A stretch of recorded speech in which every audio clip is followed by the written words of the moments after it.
That's awesome, mate.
test 1 2. Hey hey, test 1 2.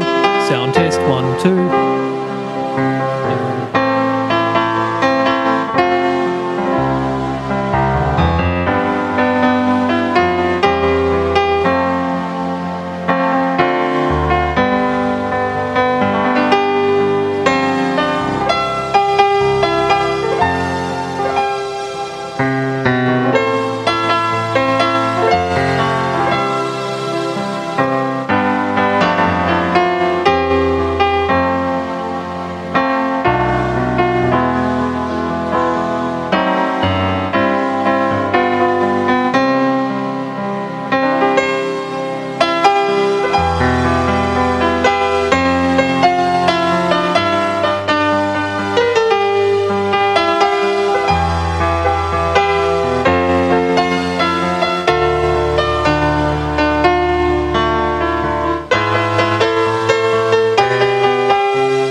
everybody. We're underway in just a few minutes, but just a little bit of housekeeping before we get started. If there is an emergency, please make your way out through the obvious exit there and just gather on the far side of the forecourt. And just a gentle reminder to switch off your mobile phones, if you would. Thank you.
Good afternoon, everyone, and a very warm welcome to the Warbirds Association hangar here at Ardmore Airport.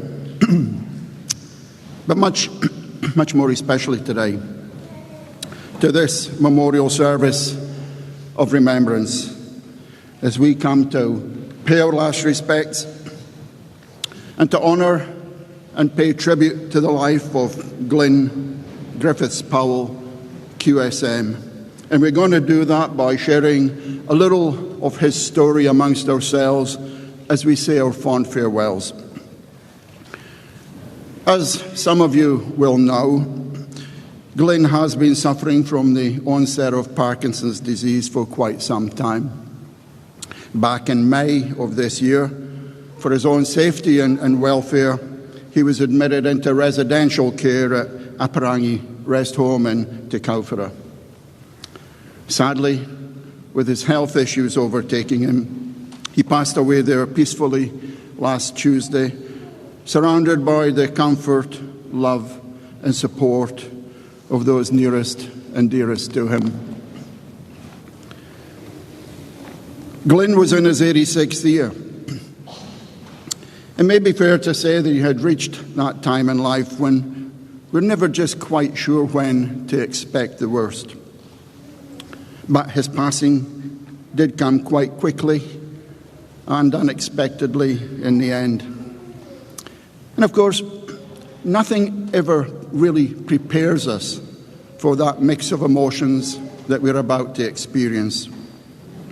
That void that accompanies our deep sense of loss.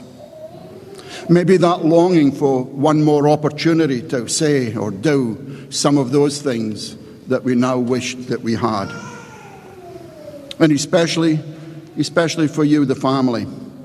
You may even challenge the fairness of life because you've been cheated in losing someone who has been so very special in your lives and clearly that of so many other people. But in our discussion last week, although very deeply saddened, you do acknowledge that Glyn had lived a long, a full, and a happy life, that his time had now come. You now see him as being at rest and in peace, reunited in whatever way with his beloved Betty. And you're also very grateful that you could be at his side, and no doubt you hold the hope that he would have sensed your presence with him until the very end. I'm John Oliver. It is a privilege and an honour to be leading this service for Glyn this afternoon. And I join with all of you in again expressing sincere condolences to all of the family, all of you close to Glyn who have been affected by this very sad loss. But today, as we come to pay our last respects and to say our fond farewells to Glyn, it is important that we take the time to remember him, not for these recent times and the way his life has drawn to an end, but for the fullness and the richness of his life, for all that he has achieved and for all that he shared with us. I'm going to start by asking you to take a moment or two, just to, if you've got one, just study this picture of Glyn on your order of service. Because this is the man that we have come to farewell this afternoon. A man who lived his life by those traditional old-fashioned moral standards and virtues of honesty and decency. A man that you will all remember as a genuinely humble, a very humble soul. He had a genial nature, a welcoming smile. Maybe he had something of a magnetic charm that endeared him easily towards other people. And he was, most comfortable in the company of his family and those close friends that he had made over the years. Of course, as we now race towards the festive season, being here this afternoon, it's not the way that any of us would have wished for the year to be drawing to an end. But all of you here today, of course, you are testimony, and you represent just some of the many people that Glyn would have known throughout his journey in life. And although some of them may have predeceased him, simply unable to be here for whatever reason, it is because of the way that death has that very unique way of uniting us. It's brought all of us together this afternoon through those bonds of kinship and through friendship. Each of us, in our own way, we share in a common sense of respect. We have a personal desire to say farewell formally to someone that we have cared enough about. And as you do come to join with Glyn's family in paying your last respects, let me just say that it's lovely to see all of you here. Glyn was well recognized for his work in aviation restoration. He was awarded the Queen's Service Medal in 2014. And just last week, he was a joint recipient of the Jean Barron Trophy. And although we may receive various accolades or kind words of thankful appreciation as we journey through life, when it does come to the end of our days, there is nothing that is more meaningful or appropriate as a final tribute than to have our passing acknowledged by just some of the many people that we have touched on along the way. That is, those of you here today and the many others who may be viewing the service via a live webcast around the world. Some of you I know have come a long way or had to make an extra effort to be here, and so a very special welcome to all of them. And also a thank you to all of you who have offered your kind words of comfort and support through online messages, cards, phone calls and visits. It really has been very much appreciated. And on behalf of Glyn's family, I do extend an invitation for all of you to stay a while following the service and join with them in over some light refreshments in the Warbirds club rooms just next door, and continue in a more relaxed and informal way to share some of your stories and memories amongst yourselves. But as always on these occasions, there will be some, as I've touched on, who for various reasons just cannot be here this afternoon, especially those aviation friends who are scattered around the world and who, as I said, may be viewing the service via a live video webcast. And so a very special welcome to all of them, whatever hour of the day or night that it may be for you. But some kind words have already been expressed, but it's also very comforting to know that they all have us very much in their thoughts, and that their love in the electronic age is here with us as well this afternoon. And as we do think of those who cannot be here, let us just take a moment to acknowledge and to honour with love the memory of those absent friends, relatives, people close to each of us who have already gone before. But especially today, those who were closest to Glyn, those people who were important in his life. And we do make a very special mention of his late wife, Betty, who passed away in 1979. But it is a reminder that all of them will always have a very special place in our hearts and minds. All of the memorial service will be conducted here in the chapel. At the conclusion, you're welcome to come forward, place a sprig of fern, and say your own sort of personal farewell if you feel inclined to do so. We had hoped to have a flyby, but unfortunately the weather is going to close in, it seems, so that's had to be cancelled. Now, you may have noticed that there is a condolences book and sheets up on the table there. Please, leave your name, a brief message if you would, because it will remind the family of who have all come along today, but it also adds to that lasting legacy of memories that Glyn does leave behind. And so, you all knew Glyn in different ways. as a friend, as a neighbour, as a long-time member of the Warbirds, certainly through the aviation fraternity. But as we do take this time to reflect on his journey through life, let us first remember him as the dearly loved husband of the late Betty, the much-loved father of Julie, Sandy, and of Linda, the respected Pop, or Papa GP, a mentor and a friend to his grandchildren, Matt, Ryan, Brett, Jamie, Shane, and Jacob. And not forgetting, of course, the 11 great-grandchildren who I think are all dotted down at the front row here.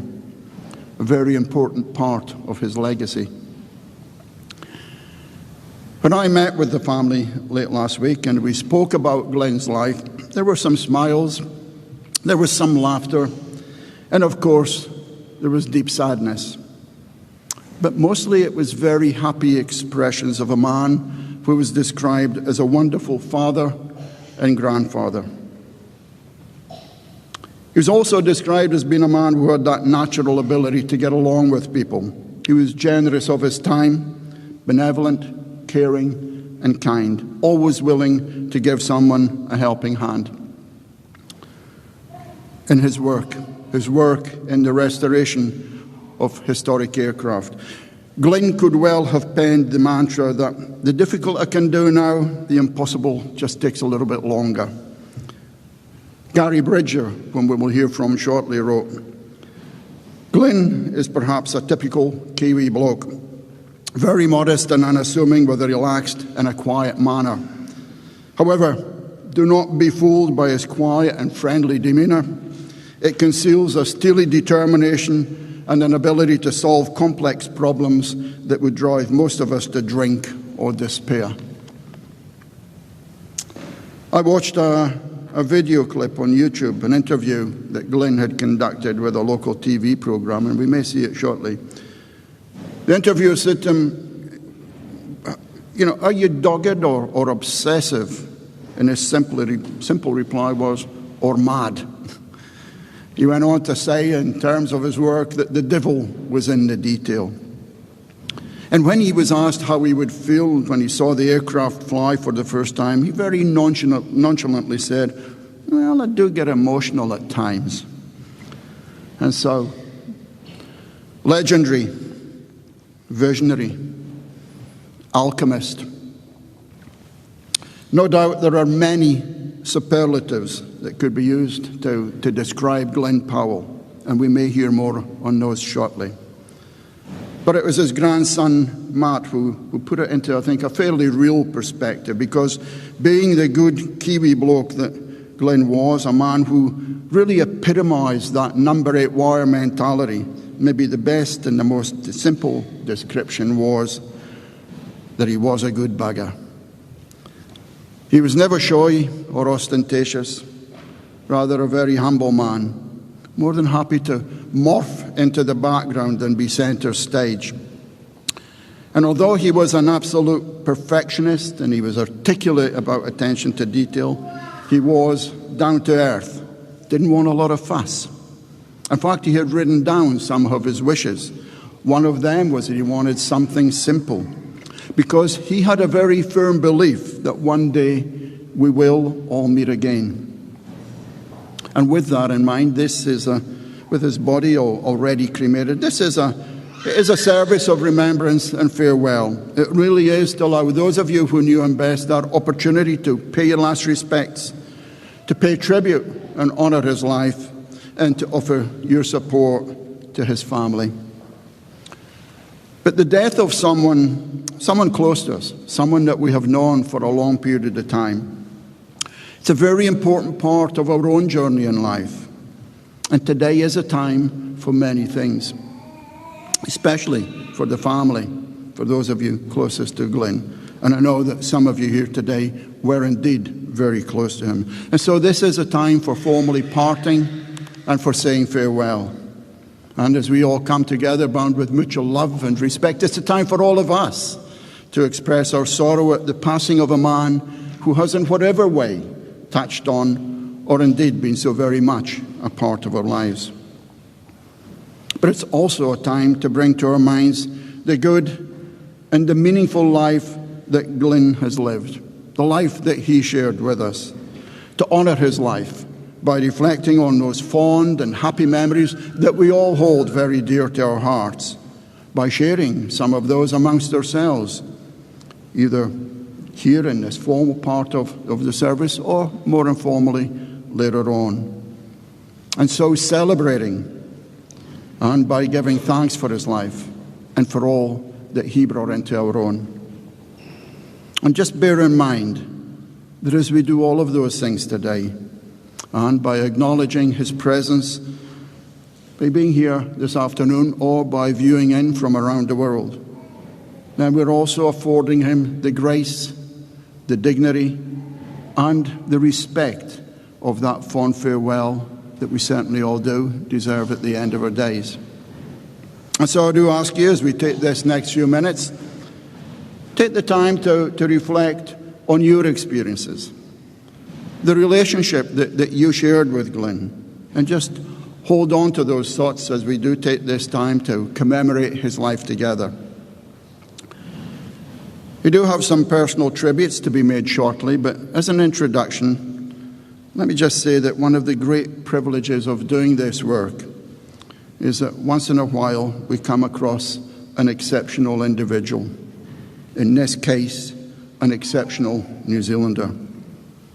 Speaking with Glyn's family, it was very clear just how much love, affection, and respect they have all shared for him, and how that was reciprocated in so many different ways. But it was hearing about what he had achieved through sheer determination. He was driven to restore a significant part of aviation history. And there is no doubt that his work will always therefore be etched in those annals when associated with the restoration work that he was undertaking. I had the real privilege of having a tour through his workshop.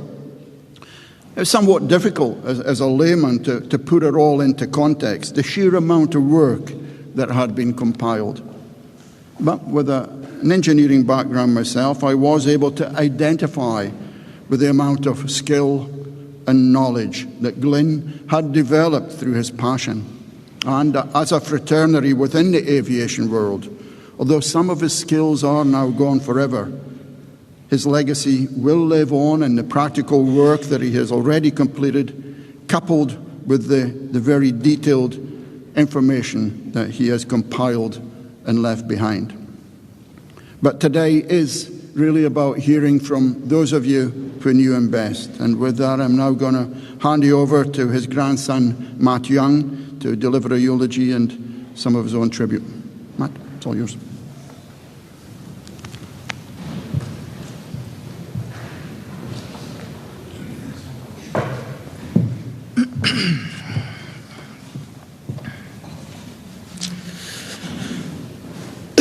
Excuse me.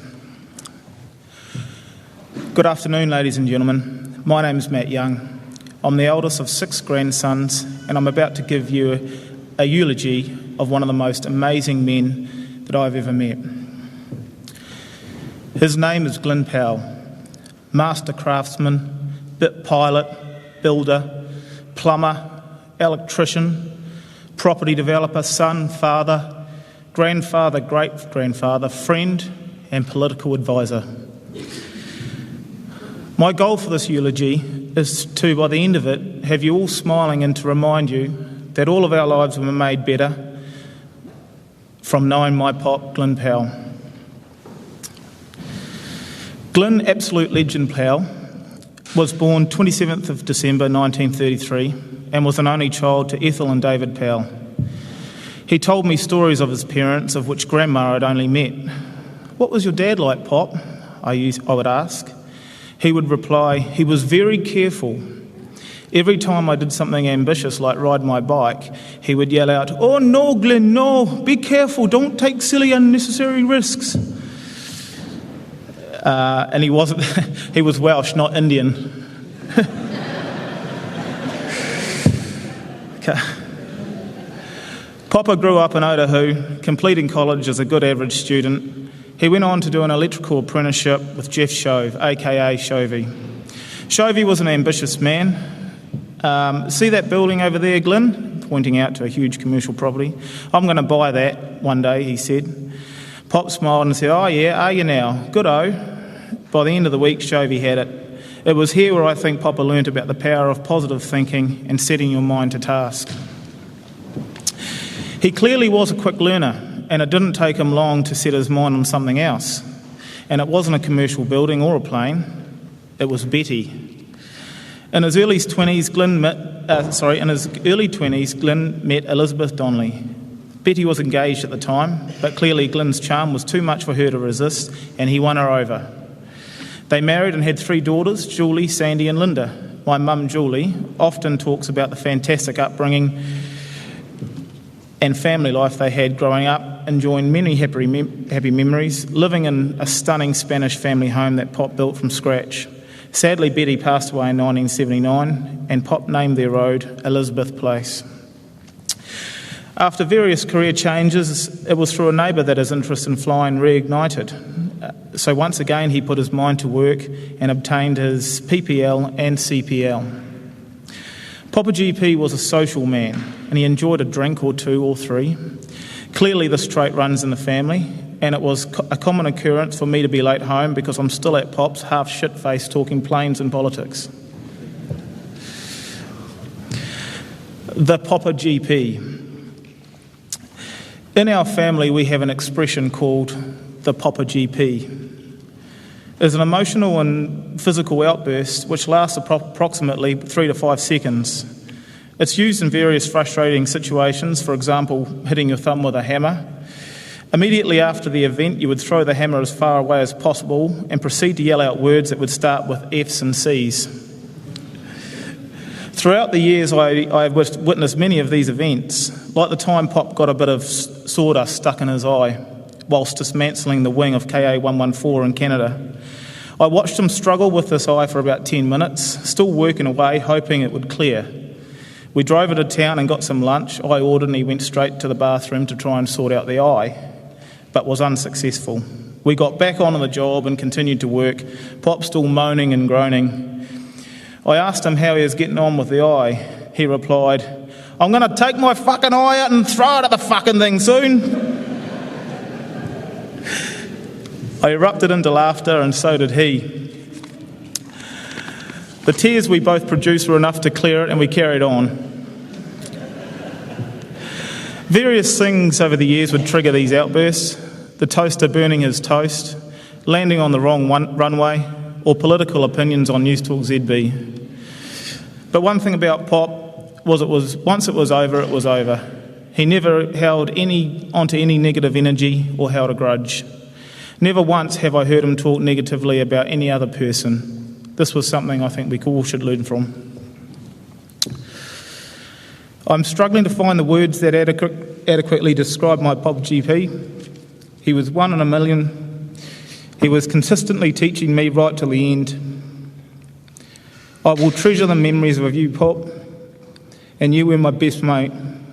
Life will not be the same without you. Bye, Pop.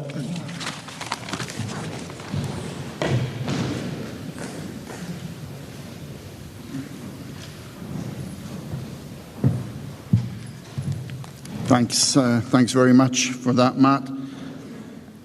Is there any other family want to say anything at this stage? Well, we do have a very special family tribute at this point, because great-granddaughters Cameron, supported by Rian, have got a little tribute of their own.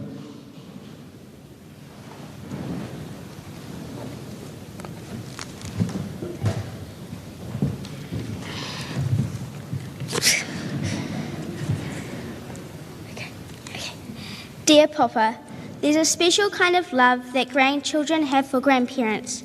It's filled with respect for their wisdom and accomplishments, with gratitude for the values they've given us,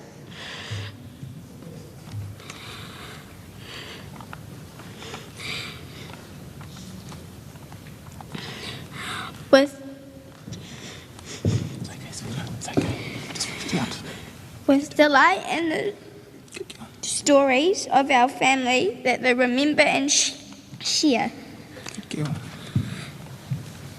It's a special kind of love that built on lifetime of caring and giving. It's a kind of love that felt for Papa GP. Love always from all your great-grandchildren. Good girls.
Well done. That was very brave. He'd be very proud of you. Wonderful. Thank you so much. Gary Bridger's got a few words to say.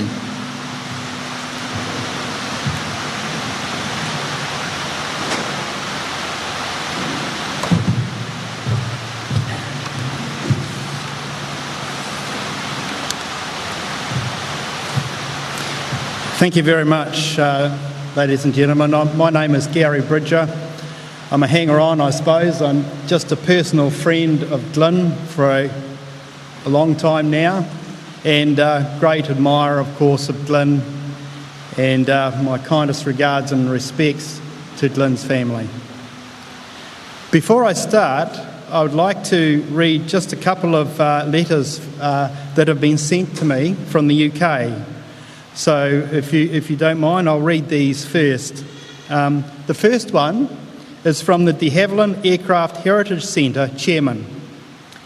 And he said, Glyn came to visit us in 1989 with an idea to build new DH-98 mosquitoes.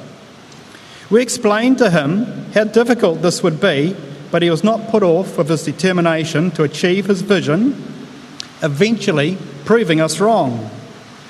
Today there are 3 mosquitoes flying. There is no reason to expect more to be resurrected. His fabulous achievements deserves a place in the annals of aviation history. We honour the memory of our friend Glyn Powell. Alan Brackley, Chairman, de Havilland Aircraft Museum, Friday, November the 29th, 2019. And I might just add here that the prototype mosquito, W4050, is at that museum, and it had its maiden flight 79 years to the day of Glyn's passing. And that was quite remarkable, given there was a time zone difference, but I thought that was quite interesting. The second comes from Ian Thirsk. Ian's watching this. Hi, Neddy. His nickname is Neddy Seagoon, but we won't go into that now. In 1988, as a member of the de Havilland Aircraft Museum's restoration team, I answered an advert in Flypast magazine from a New Zealand group called Gulf Aeronautics. They were planning to rebuild an ex-RNZF Mosquito T-43 to flying condition and were requesting assistance with information and parts. I replied saying that we would be happy to help and inviting them to visit us whenever they were in the UK. This was my first contact with Glyn, and the following year he duly arrived at Salisbury Hall to tell us of his plans to rebuild a Mosquito from scratch by creating new fuselage moulds and wing jigs. I have to admit that at first I thought he was slightly bonkers. However, as his visits became more frequent, it soon became clear that he had the determination, skill, vision and fortitude to succeed. We took him up on British Aerospace at Chester to meet with the team who maintained T3RR299. Initially, they too thought he was slightly mad, but then that view rapidly diminished when it became clear his knowledge of the Mosquito airframe was more than considerable. Over the years, I got to know Glyn well, and his visits to the UK were something to be savoured by all of us at the de Havilland Museum. Of course, as we know, Glyn's determination and perseverance won through, and thanks to him, the Mosquito story will continue to inspire and endure for generations to come. Glyn Powell was one of the most remarkable, unassuming and genuine people I have ever met. It was a great honour and privilege to have known him. Glyn achieved fantastic things, the legacy of which will be with us forevermore. Ian Thirsk, Head of Collections, Royal Air Force Museum, and a volunteer of the de Havilland Museum, and a matter of interest, an author of books on the mosquito. He is the go-to guy if you want to know anything about a mosquito, apart from Glyn.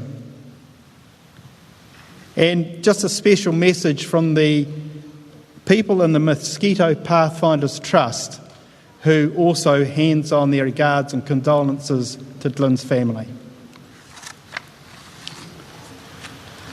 So I'll just start with my bit now. But where do I start?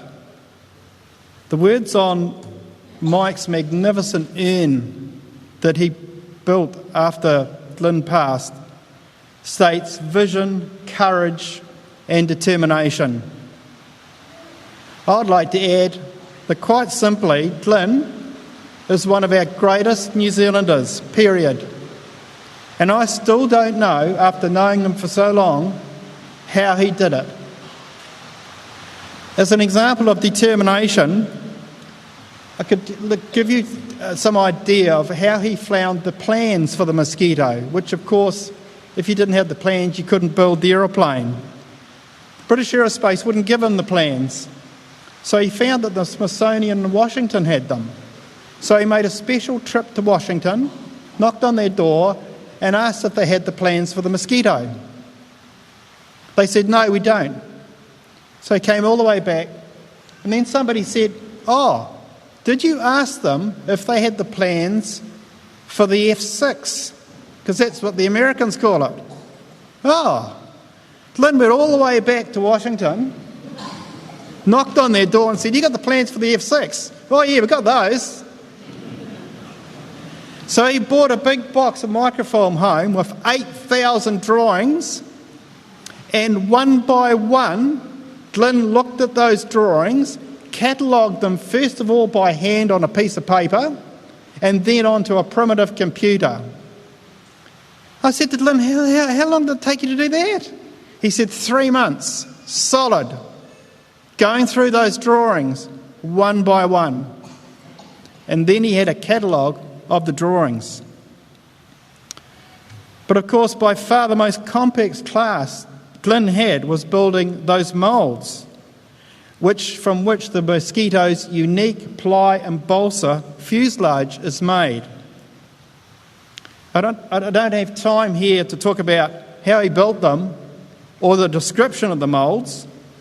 All I can say is, like the Mosquito airframe itself, Glyn's moulds are an absolute masterpiece in their own right. It took Glyn 5 years on his own to build those moulds, from which 5 airworthy and 1 test fuselage has been made. In between building those moulds, Glyn travelled the world looking at mosquitoes in museums, dissecting wrecks and studying them in great detail to figure out exactly how they were put together, and also buying up parts. And I'll tell you something about when he was building those moulds. He already had early signs of Parkinson's, even when he was doing those moulds. And he would say later that he couldn't understand why, when he put a rule to a pencil, that he couldn't get it right a few times. He had to have a couple of attempts. It's pretty remarkable. When anybody told Glyn it couldn't be done, He would say, "We'll see about that," was a stock reply. And then later on, he said, "Well, they were nearly right."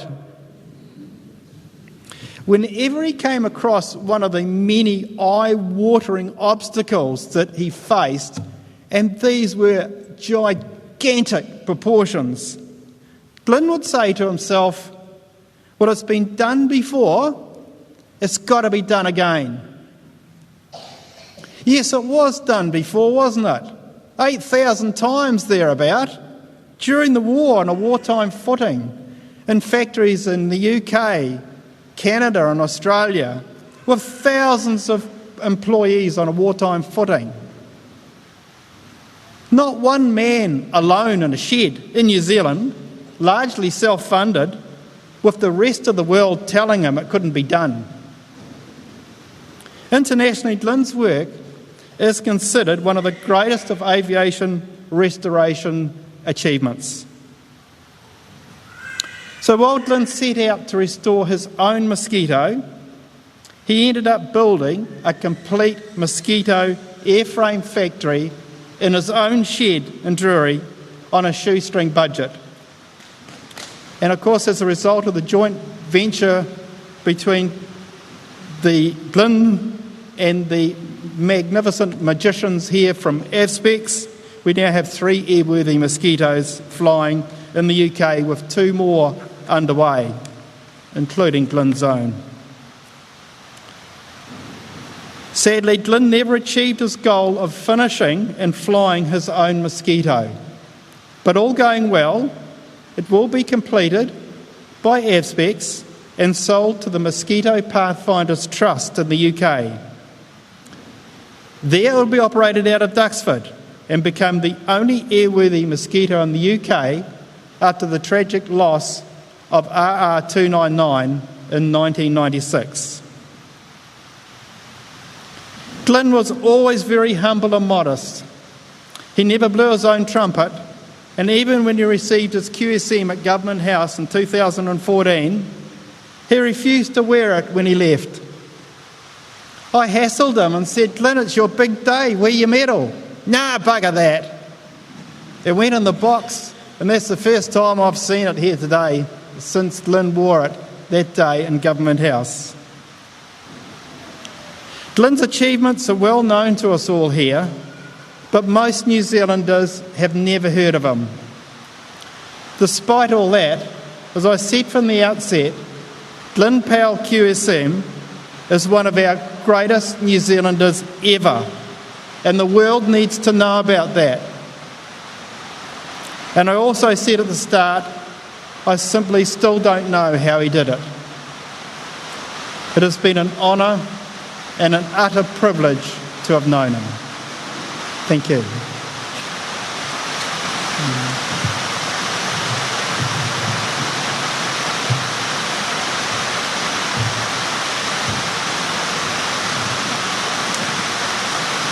Thank you very much, Gary. Warren, the floor is yours.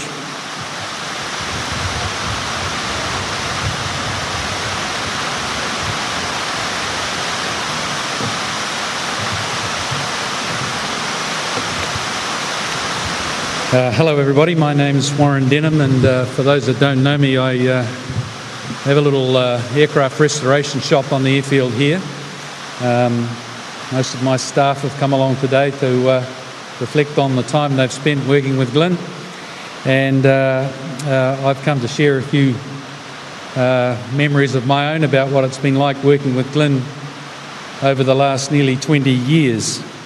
But before I get into it, like Gary, I also have a note here sent from the UK from a supporter and an admirer of Glyn's. Those of you that are familiar with the mosquito world will know about a fellow by the name of Tony Agar, who over an even longer period than Glyn has built up his own mosquito out of a bunch of bits and pieces. An original airframe all kind of cobbled together. A magnificent job and a magnificent example of the aeroplane. And naturally, Tony and Glyn got to know each other pretty well. in a sort of mutual, well, if I give you this, you can give me that kind of arrangement. And so Tony asked me if I would read out a little note from him about his experience with Glyn. So these are Tony's words. I first met Glyn in the mid-80s here in York. He was gathering as much information he could from our archives and myself. Every visit he's been to York, we've swapped, traded and shared each other's progress and pushed each other onwards. One fun moment I'll always remember is when he got a friend to come to the UK, but he had his car brought across first so he could drive his own vehicle around here. He came to Elvington and I loaded up with parts and spares, one of which was a radiator, and he only had just enough room for his luggage. Glyn got a good haul from this. And then a smiley face. So I guess that means he did pretty well out of the deal. Glyn has sent numerous parts over the years. We did visit Glyn in 1996 and he looked after us very well. Ross, my son, was only 3 years old then, his first big trip. Before we left, he had some parts for us to go back and wrap them up in a newspaper to save weight. But it went way overweight anyway. Another smiley face. If it wasn't for Glyn in my case, it would have taken myself much longer to get where I am now, which is now running and taxiing the engines. And thankfully, it was in his time so that he could see it, albeit online. He was a very good friend. He is well respected, and not only by myself, but I would say the whole Mozzie world. Luckily, his legacy lives on through all our Mozzies. He will be missed but never forgotten. Finally, I intend to place a small plaque inside HJ711 with Glyn's name attached to it. Take care now. All the best, Tony and Ross. That's quite nice. When I first met Tony, we talked a little bit about Glyn and what a great job Glyn was doing in New Zealand. And I can remember Tony having this wonderful smile on his face and the incredulous sort of way that he responded and said that he built me the tailplane for my aeroplane and he just sent it up to me and it just arrived and he never asked for anything back. He just made the tail for it and shipped it up to him. And that's kind of like, I guess that sort of sums up a little bit about what Glyn was like. I can't remember exactly when I first met Glyn, but I was a kind of a young boy at Warbirds, and I'd not long moved to Auckland, and you know, every Sunday afternoon in the old Warbirds bar across the other side, you'd have a few beers at 5 o'clock and watch whatever flying was going on.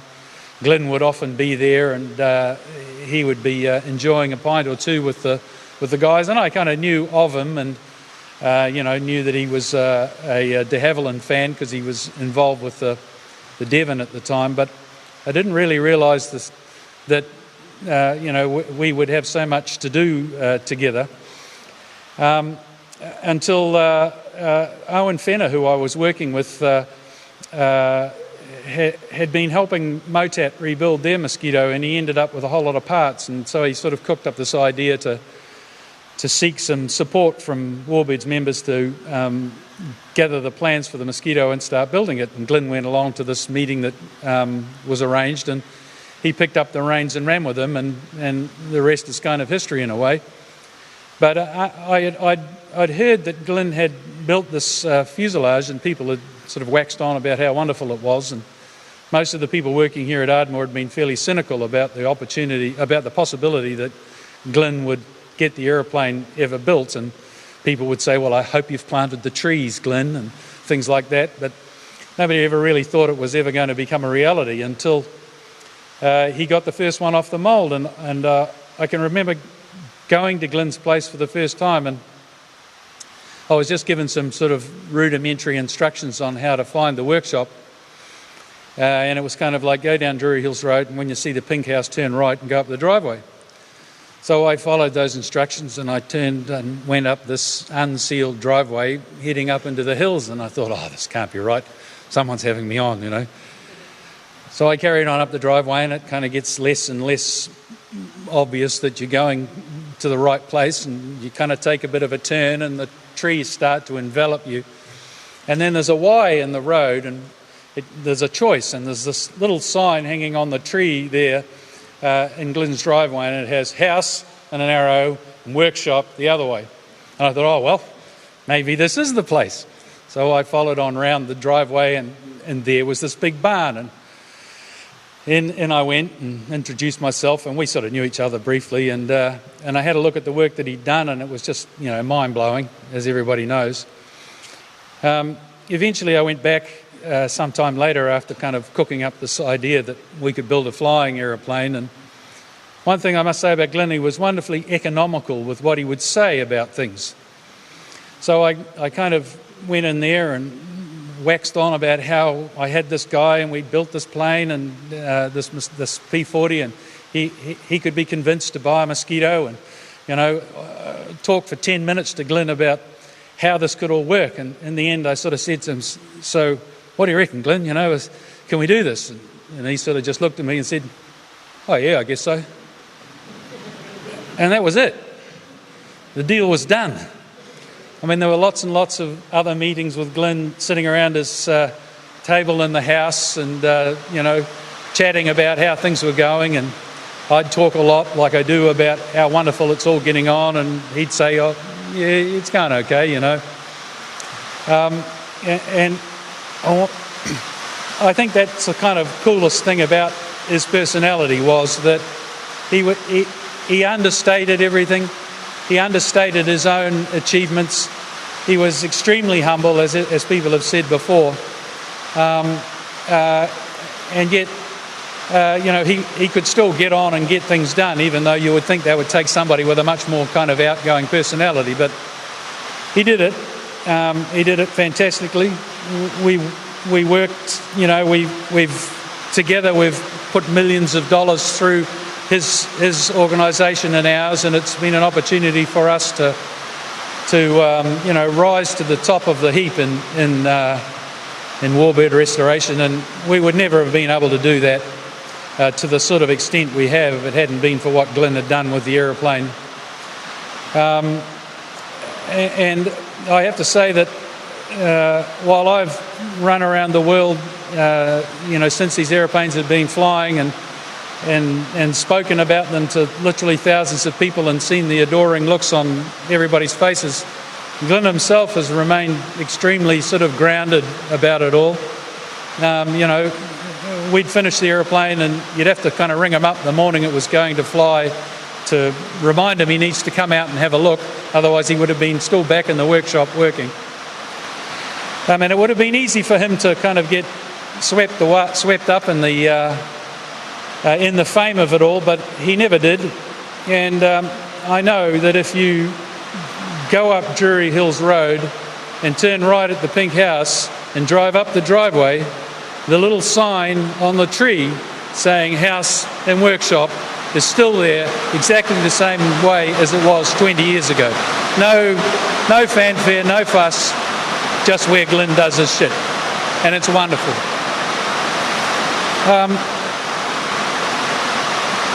Now, most recently, I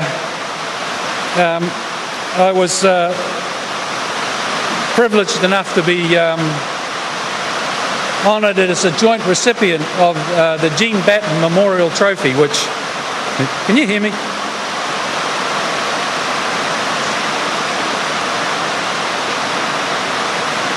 Anyway, this is it here. And we had a wonderful presentation at St Matthew's in the city, and it was just like super tragic that it couldn't happen before Glyn passed away. I mean, he knew he was getting it, and when I visited him down in the home, he was rapt that he was going to be getting it.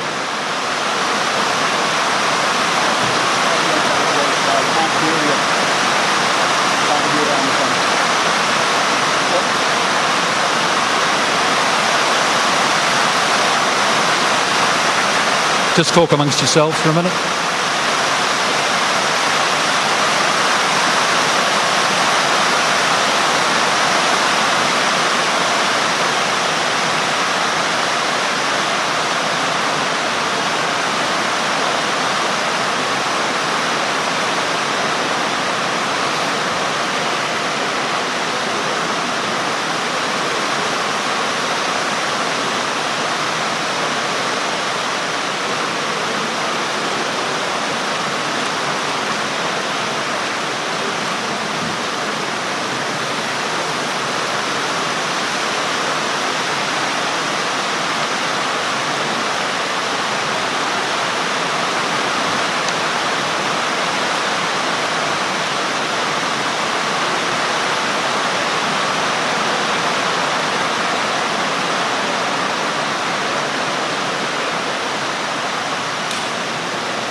Okay, so, the Gene Batten Memorial Trophy. So, you probably don't know anything about it, and I didn't really know much about it until they wrote to me and said I was going to win it, along with Glyn.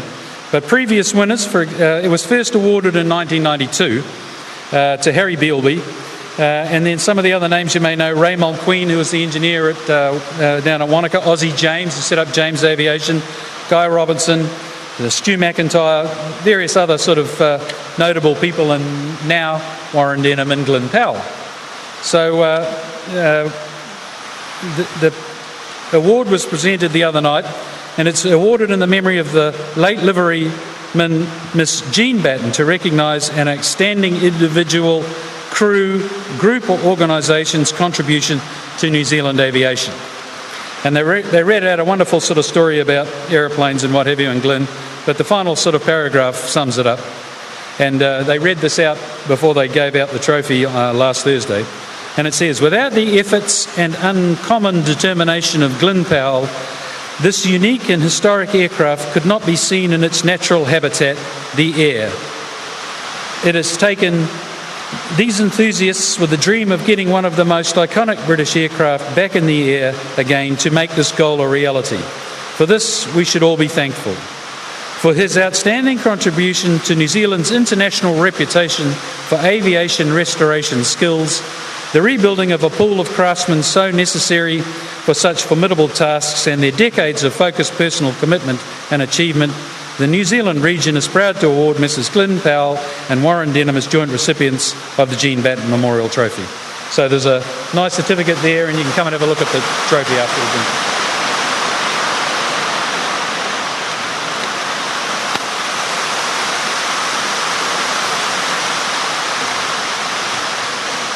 Thanks.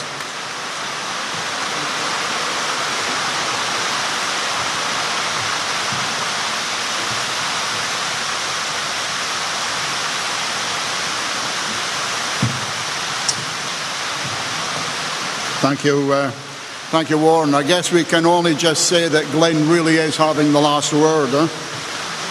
For the people who are viewing in from overseas, unfortunately the noise in the background is the first real downpour of the summer, so there's not a lot that we can do about that. But Warren, you talked about taking that track to the right. When I went the other day, I took the track to the right, and in a little typical sedan with a front-wheel drive, I wasn't quite sure where I was going to end up. Anyway, all of that said, Judy Hanley, is Judy around?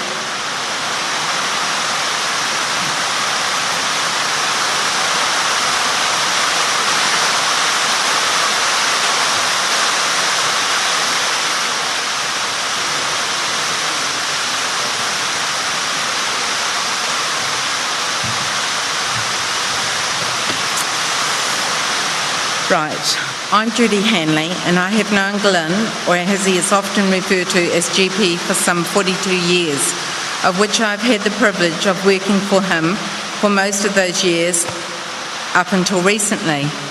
Firstly, managing his restaurant, followed by doing the books for the build of his beloved plane.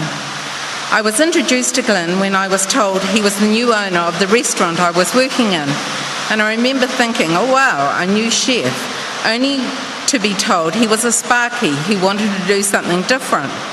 I thought to myself, this is going to be interesting. I soon found out he could cook the odd steak, but most of all, the restaurant was a good place for him to have lunch. Every day he would sit down at the same time with a salmon salad. Never once did I see him have anything different. He really was a creature of habit. Glyn had owned the restaurant a short time when he announced he was going to renovate, and it would take a few months, and we would turn the upstairs function room into the restaurant.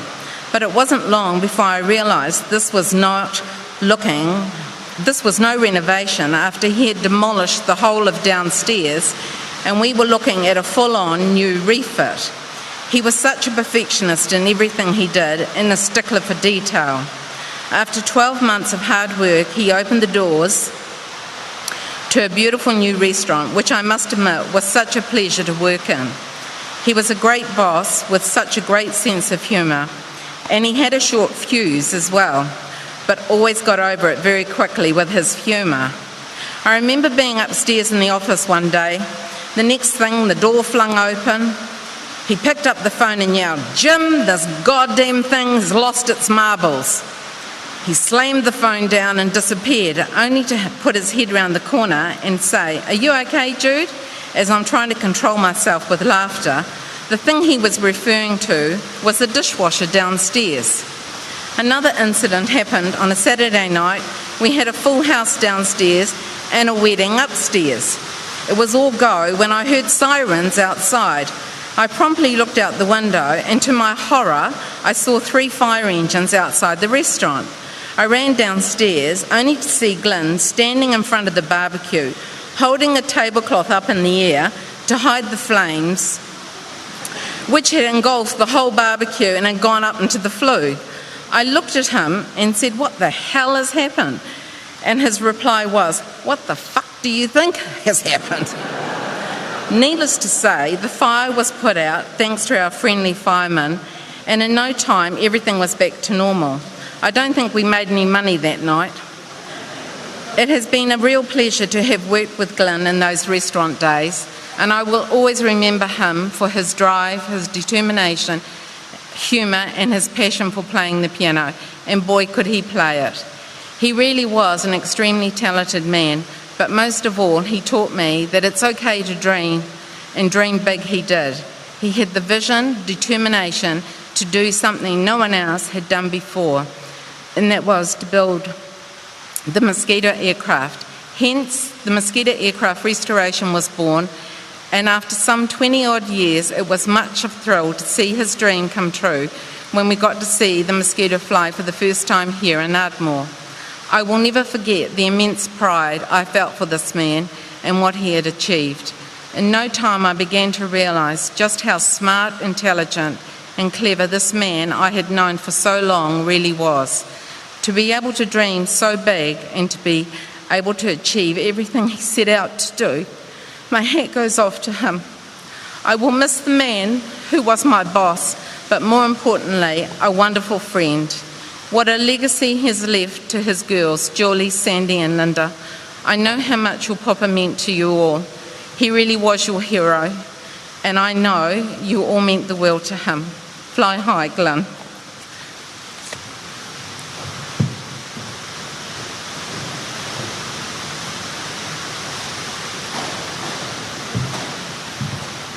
Thank you, Judy. Dave Phillips is going to say a few words. First, Dave.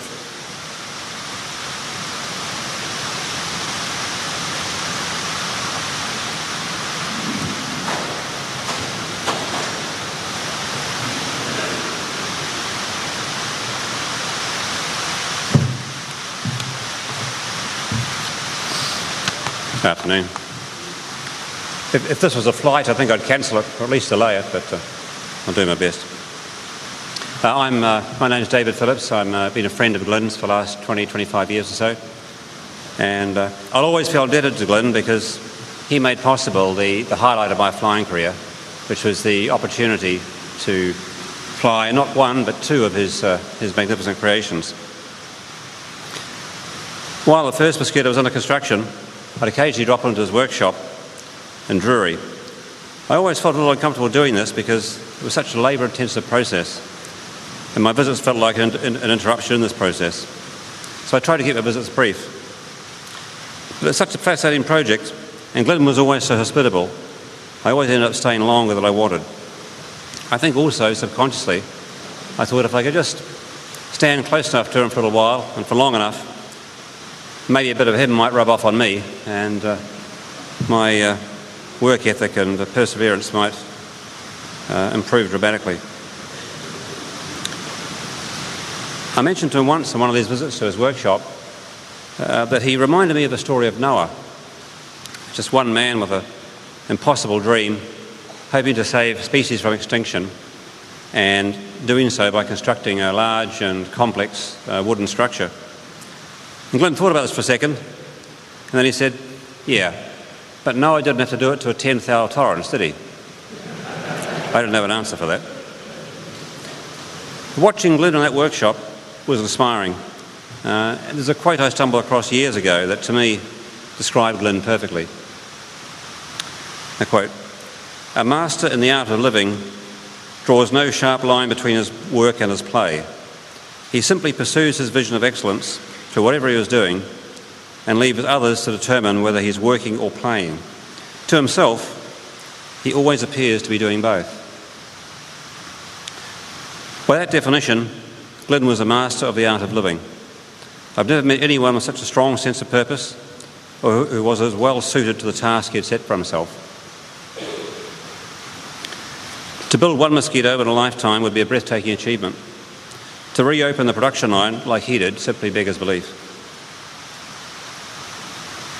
Once we got the first mosquito flying, an early priority was to get Glyn airborne in it, and that was a job that fell to me, which was a great privilege. We took off on 2-1 here at Ardmore, and initially just circled over the workshop at Drury, so the birthplace, so to speak, and then headed down to the swamp south of Mercer. Pretty good place to go with a mosquito because there's not a lot of telephones in the swamp and not too many noise complaints. And we had a really good time there, especially Glyn. Sitting in, you've probably seen from the video there, sitting in the cockpit of the mosquito, it's pretty cramped, and you're literally shoulder to shoulder with your crewman. So it was easy for him to lean over and fly the aeroplane from the right-hand seat, and he really enjoyed himself. He had a friend he wanted to visit in Pauanui, so after that we headed across the Coromandel Peninsula and up to Pauanui, paid his friend a visit, and then back to Ardmore. Climbing out of the cockpit after that flight was a special moment. The creator finally getting to fly in his creation. The final public appearance of that first mosquito was the Marsden Air Show in 2013.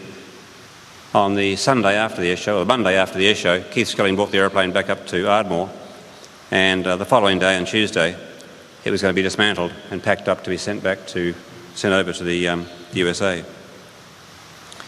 So come Tuesday, the aeroplane still had quite a lot of gas in it. So what could we do about that? It wasn't a difficult problem to solve. And then who to put in the right-hand seat? Well, that was a no-brainer as well. So we got Glyn back down. And he had one last flight in that aeroplane, its last flight in New Zealand.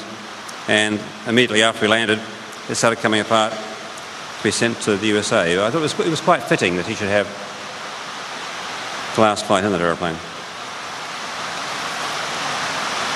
For me, the enormity of what Glyn's achieved is still sinking in. And I guess partly because there are more mosquitoes still to come. I know I speak for many when I say it was a huge privilege to have known Glyn as a friend and to work with him. He has greatly enriched my life and greatly enriched the lives of many others. I think Gary Bridger got him dead right when he said he was one of our most remarkable New Zealanders. Thanks.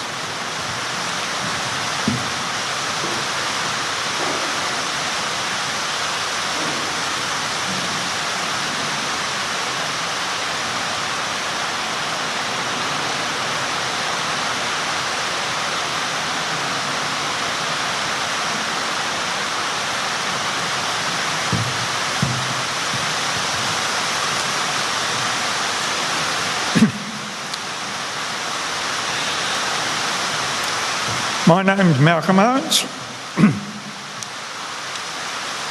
I'm going to find this a little bit difficult.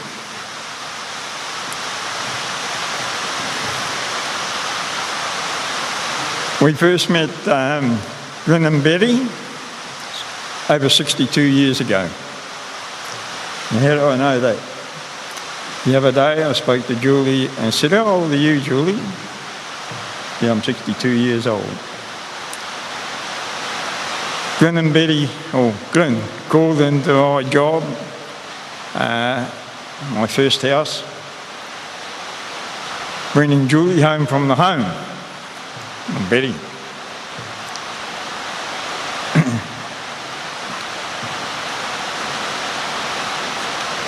I don't remember the intervening times from there to when we got married, but I know we must have struck up quite a friendship because I came to our wedding. Better put these on.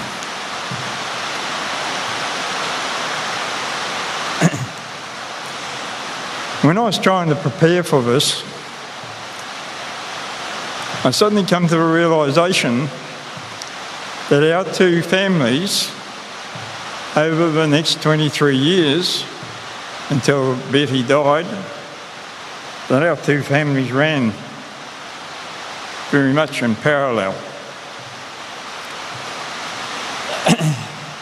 We both lived on quarter-acre sections, me and Manuela, and Betty at Papakura.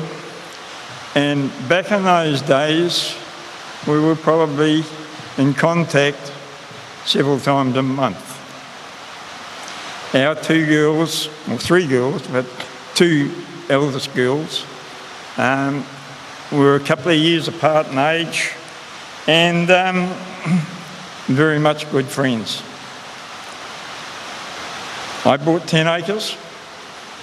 Not long after that, Glyn thought it was a pretty good idea. I built a big Spanish house, which was my pride and joy. He did the same and bought Drury. We got dogs, corgis. They got dogs, corgis. We got horses. They got horses. Might be vice versa, but that's how it went. Now, back in those days, right at the beginning, we used to have a lot of parties for odd reasons. And Glyn had a big garage out there. Betty liked the beach. Glyn wasn't all that keen. And he bought a boat. It had an inboard motor. Now, Glyn not that felt that safe, so it had two of everything in the finish except two engines. But that was Glyn. I never ever went out on the boat.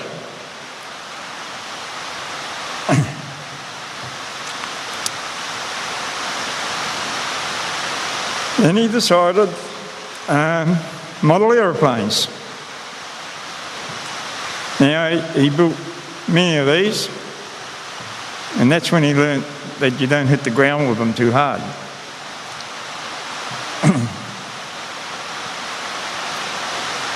Then he decided to get his pilot's licence.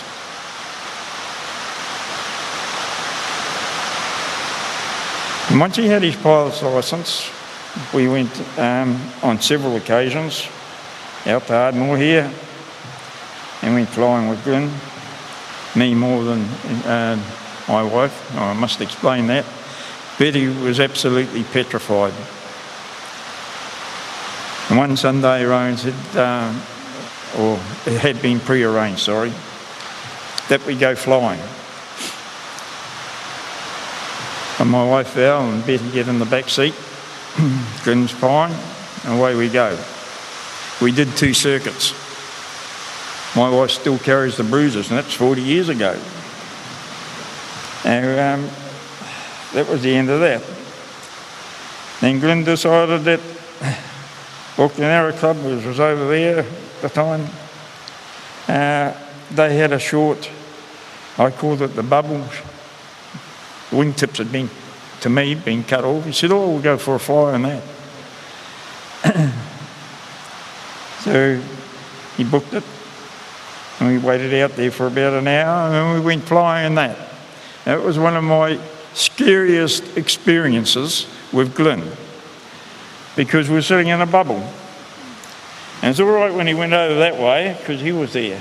But when he went over that way, there was only the glass there. And I didn't know too much whether that was a good idea. Then he decided to get his commercial. So we were building a house at Papakura for somebody, and he came and do the wiring. He said, what about coming out with it? He said, I'm going for my commercial. Oh, yeah. I'm working on my own, so I pack up.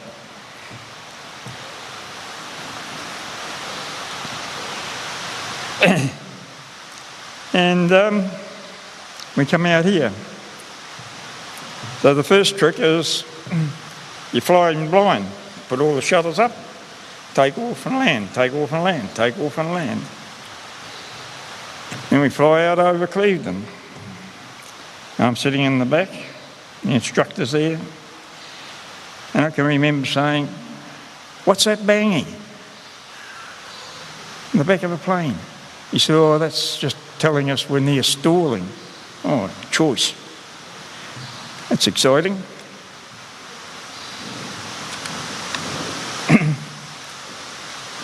Then he decided to try his hand at gliding. So we've been gliding with him.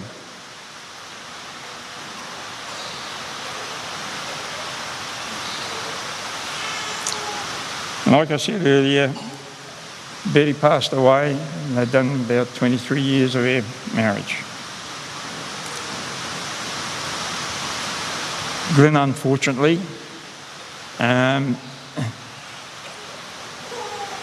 got things a bit mixed up. We tried to talk him out of a second marriage, but no, he wasn't having any of that. And he got married, which was an absolute disaster. And we lost contact for a while because if your partner doesn't like the other partner, then you lose contact. So to keep contact, I used to come out here on a Sunday, meet Glyn, and normally out here having a beer at Warboots. And it was out here that I found out that he had decided to try his hand at building a mosquito. And I said, "Well, what's this mosquito? What's this?" He said, "Oh, it's a plane during the war." And so I remember seeing a bit about that then. Yeah.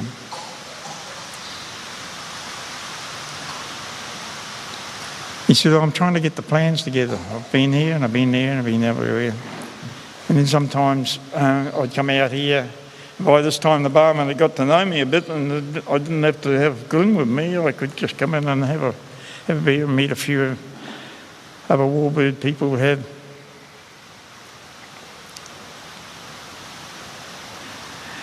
In all the years I've known Glyn, we never once had an argument. We had some discussions. And what did we used to discuss? Way back in those days, 50-odd years ago, television was in the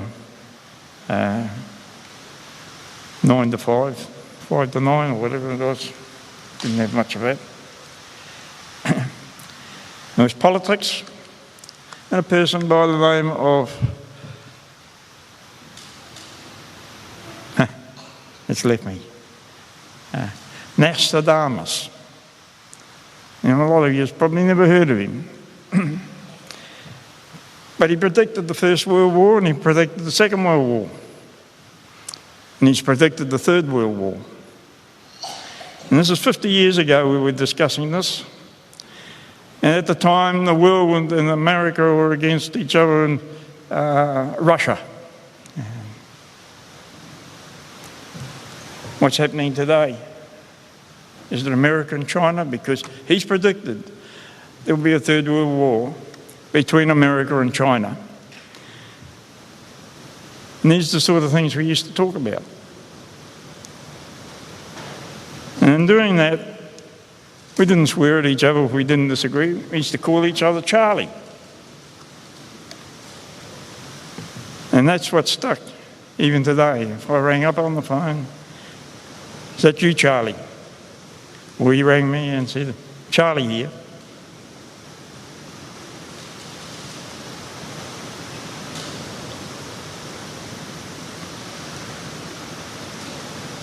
Back in the 90s,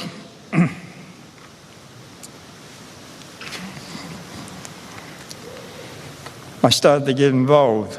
The business that I had folded and I had time on my hands.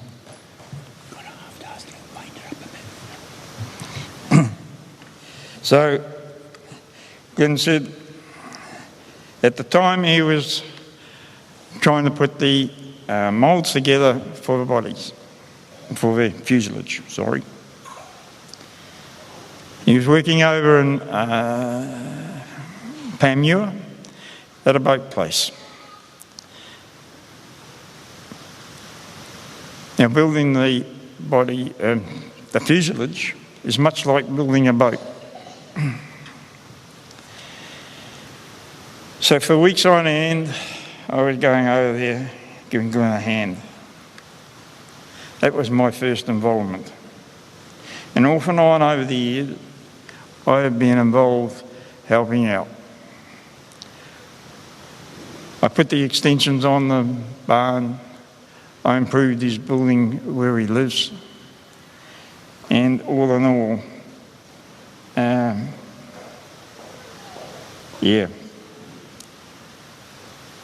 the last 2 or 3 years has been a tough one for Glyn, for everybody. Did he make a lot of money? No. Did he spend a lot of money? Yes. Has he been recognised properly? Thank you, Gary. On the 29th of September, here, there was a big launch. I could not believe the amount of people that turned up out here. And Gary sat beside me at the table at the dinner that night, and he said to me, Glyn deserves a citation for this. I'm going to make sure he gets it. You might not remember, but that was your promise.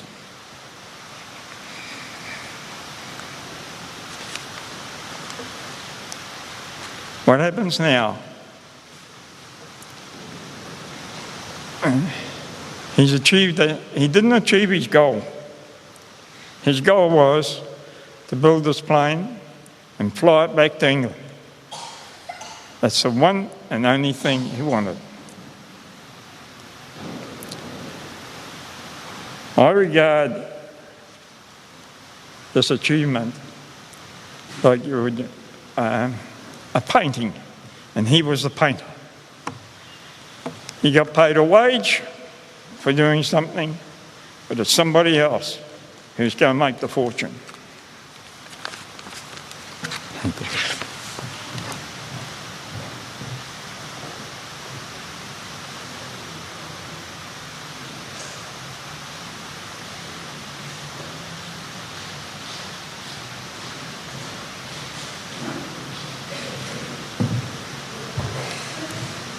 Hi,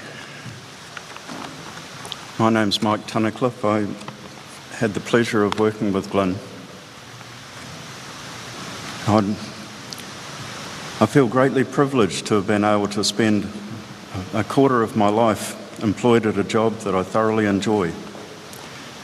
And this would not have been possible if it wasn't for the labours of one very dedicated man. And we're here today to celebrate his life. I'll tell you a little about Glyn as I knew him. He was not a boisterous or bossy guy at all, but you knew he expected the best that you could possibly give. When I first started working with Glyn, he was in an age that most people would have already retired. However, he'd be right there in the middle of things and driving the project forward. From sheer force of personality. It was not unusual to see him pick up a great beam of spruce and he'd have it on the way to the machines to process it before anyone could rush to give him a helping hand.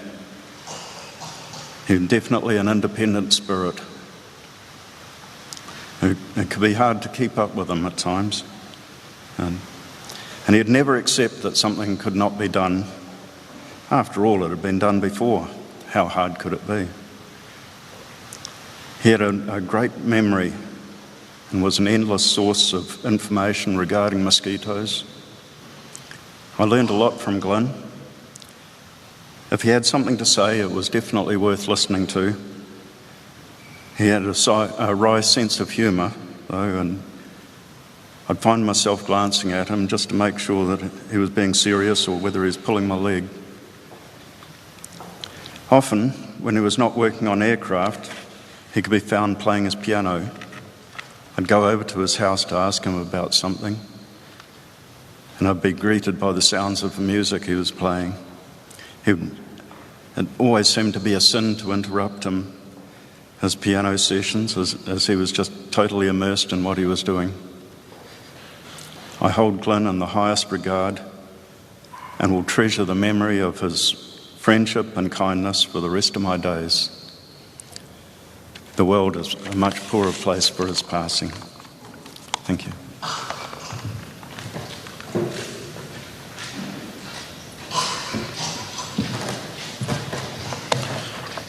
Well, thank you, everyone.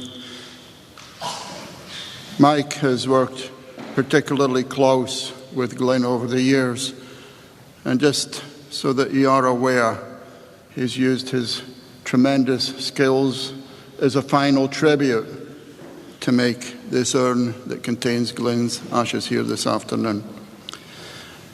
And I'm very sure that there's lots of stories, lots of memories to be shared. So again, a reminder, if you can, stay a while, join with the family. Those outside perspectives are hugely important on these occasions. But given what has been said, we're going to take a few moments to reflect on all of that. But much more importantly today, to reflect on how we would like to remember Glyn. These photos, I'm sure, will kindle a few memories for you all.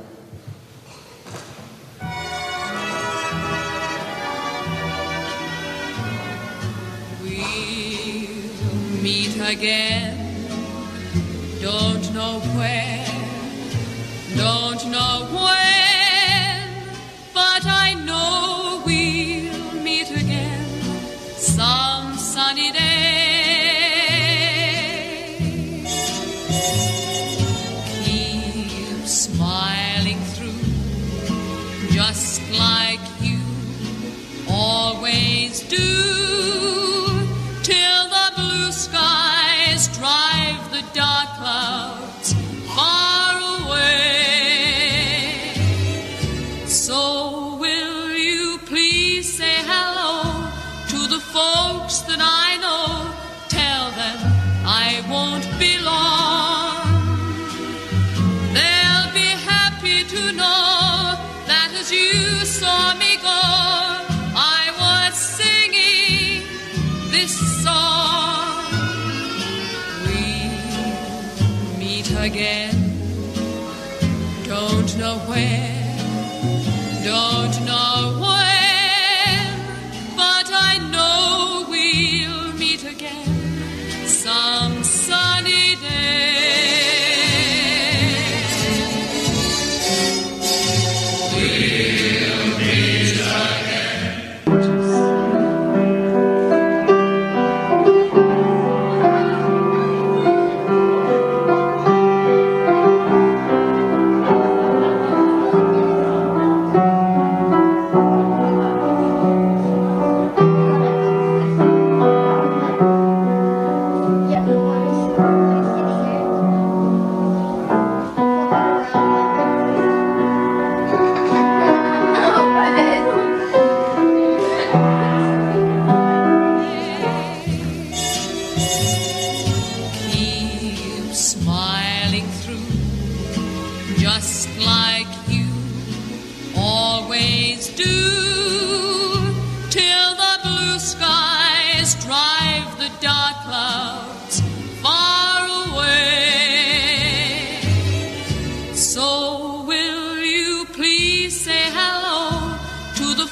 Again, don't know where, don't know when, but I know we'll meet again some sunny day. We'll meet again, don't know where, don't know when, but I know we'll meet again.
You've done something phenomenal. So the first mosquito you built is now in America in a private collection? Yes.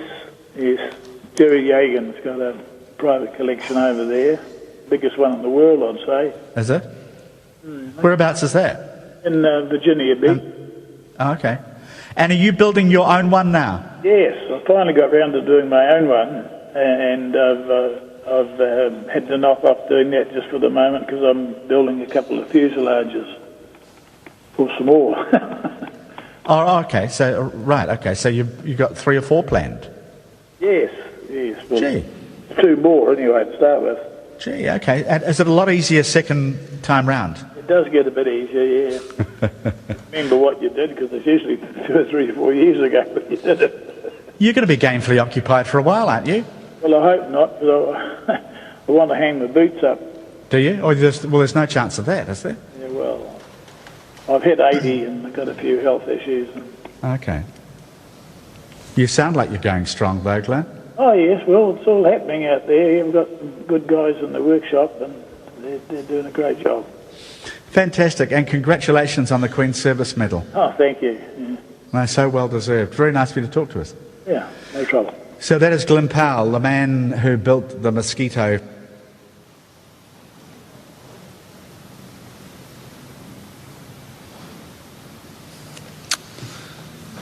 There you go. You know, Glyn had it all. Family, friends, and a natural talent to get things done. He really was inspirational. One of the obituaries that I read said, "If I could shuffle off this mortal coil, having left behind such a wonderful legacy, I would be feeling well pleased with myself." Well, I'm very sure that within this very humble persona, that Glyn Powell would indeed feel very pleased with himself and on what he had achieved. But being the man that he was, he would have been much more happy to say that he had done it as very much a part of a team. But very sadly, after 86 years, almost 86 years, Glyn has now completed his journey in this life. And it was a journey that was rich and full. He achieved a great deal. He was happy and contented with his lot. But most importantly of all, it was full of his love for all of you, his family. One of the greatest compliments that we can be granted as a parent is for our children and our grandchildren to become our friends. And Glyn Powell was certainly all of that plus some. And he's going to be remembered by you, his family, as a dearly loved father and grandfather, a man who worked hard to provide well for you. He guided, he mentored, and he supported you. And in his own very unique way, he gave you all of his love. And in a very real sense today, we do pass on now from one generation all the way down to another. Those young seeds, the great-grandchildren here today, they will carry some of those traits of personality and character into the future with them, a constant reminder of who has gone before. So let us all remember Glyn with joy and with love. You, his family, his friends, you were all very dear to him. It would be his wish for each of you to be happy and to be well. He certainly would have appreciated, and I suspect be somewhat humbled by the presence of so many of you here today. He'd understand the feelings of sadness that are being shared right now. And although he would like to be fondly remembered, he certainly wouldn't want you to dwell on his passing. And so as you do take those fond memories with you, let me ask that you remember him with these few words. The measure of a man is not determined by his show of outward strength, or by the volume of his voice, or the thunder of his actions, or his academic abilities. It is seen rather in terms of the love that he has for his family, for everyone. The strength of his commitments, the genuineness of his friendship, the sincerity of his purpose.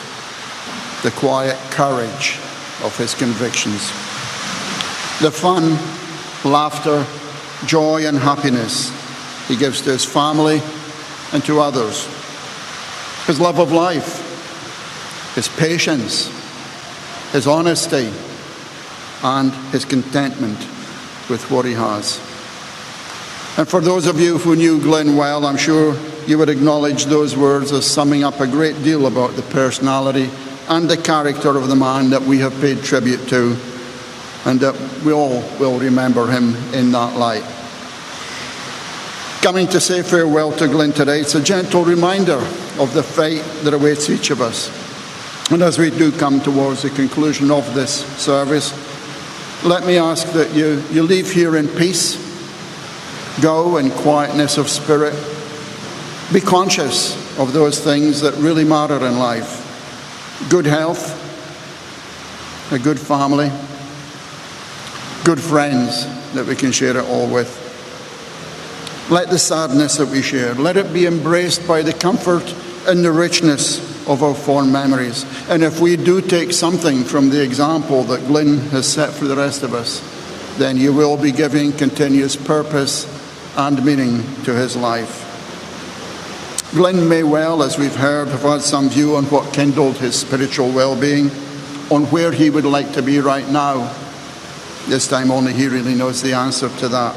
But as we have heard, he did live his life by those strong Christian principles and virtues that we all recognise. And as that now concludes the service, I invite you all, please, if you would, to stand as we share some words of formal farewell. Thank you.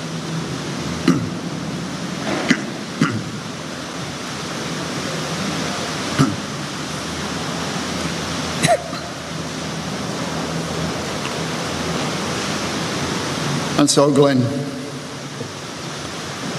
as your family and your friends, we gathered here today to remember, to honour, and to pay tribute to your life. We came to express our love and our admiration for you, to give thanks for your life, a life that has made us all richer for its presence, where we shared in those special aspects of your personality, your character, and your spirit.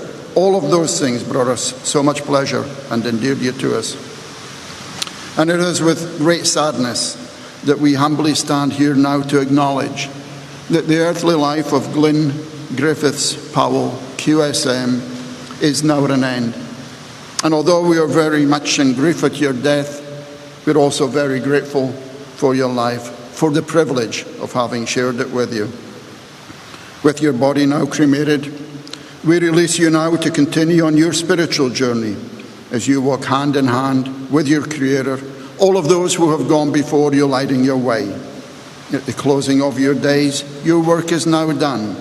May you rest in the hearts and in the minds of those you love. And as we do say farewell to Glyn, I'm going to leave you with these few words from Robert Louis Stevenson.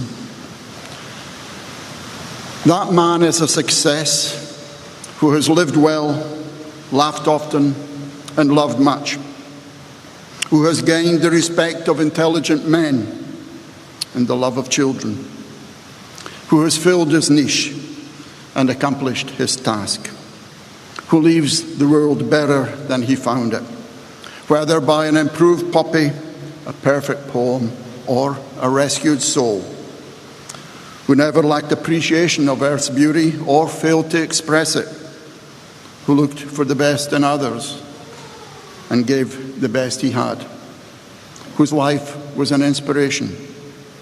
Glyn, your memory is your benediction.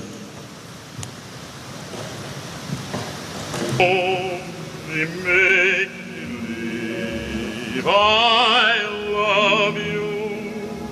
Only make believe that you love me.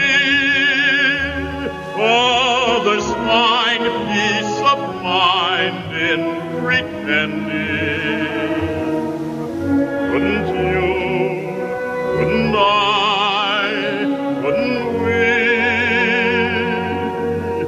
make believe our lips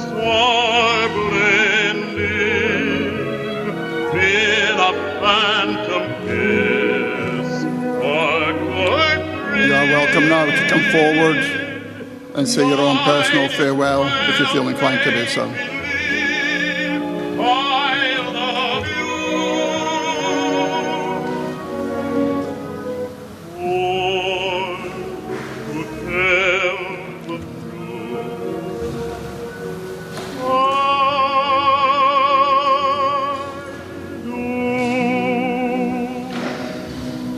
The game of just supposing is the sweetest thing I know.